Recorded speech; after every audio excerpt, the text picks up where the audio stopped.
Welcome back to Game Changers, the podcast where we break down the biggest moves in sports marketing. I'm your host, and today I'm excited to be joined by Leo DiBattista, a professional in the field with a strong background in branding and athletes partnership. We're diving into the Forbes Fab 40 list and talking about what makes a sports brand truly valuable. Leo, thanks for being here, and let's get into the first question. In terms of sports marketing, what does it mean to be one of the most valuable sports brands? Thanks for having me on the show.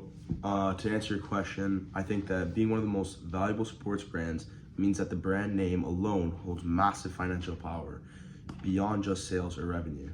It represents recognition, trust, and influence. For example, when someone sees the Nike swoosh or the Yankees logo, there's already a built-in reputation and emotional reaction. These brands can charge more, attract top talent, and partner with major sponsors because their name carries weight. Value here isn't just about what they sell, it's how well they connect with fans and create long-term brand loyalty. So let's start with the big picture. Leo, when Forbes ranks a brand as one of the most valuable in sports, what does that really mean? Yeah, I think that's a really great take, and I agree with you. So let's get into our second question. Which top sports brands ranking for 2019 do you agree with, and which do you not agree with? In the 2019 Forbes Fab 40 list, we saw the names like Nike, ESPN, and the Yankees at the top. Were there any rankings you especially agree or disagreed with? So to answer your question, I have to say that Nike being at the top makes perfect sense. They've mastered global marketing through storytelling, athlete partnerships, and cultural relevance. I also agree with the Yankees. They've turned their team brand into a global system. One I'm a bit surprised by is Under Armour.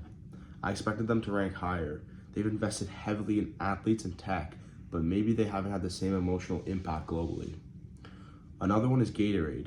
It's been a powerhouse in North America, but it may lack the same recognition overseas compared to Red Bull, which uses high-risk sports to build a lifestyle brand worldwide. Thanks for that, Leo. For our last and final question, I want to ask, what up-and-coming sports brands do you see making the list in the future? So looking ahead, what rising brands do you think we'll see on the list in the next few years? So I think Gymshark is definitely one to watch. They've built a strong online fitness community and rely heavily on influencers instead of traditional ads. Another is the FaZe Clan. They're part of the gaming world, but as esports keeps growing, their brand is blending entertainment, lifestyle, and sports. I also think we'll see more regional soccer clubs rise in value, especially as streaming makes it easier to follow teams globally. And let's not ignore tech companies.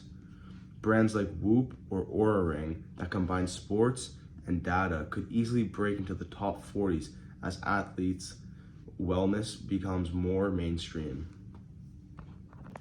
Awesome insights, Leo. This is a great breakdown of where sports branding is now and where it might go next. Thanks for joining us today on Game Changers. Thanks again. This was a lot of fun. It was a pleasure to be on the podcast.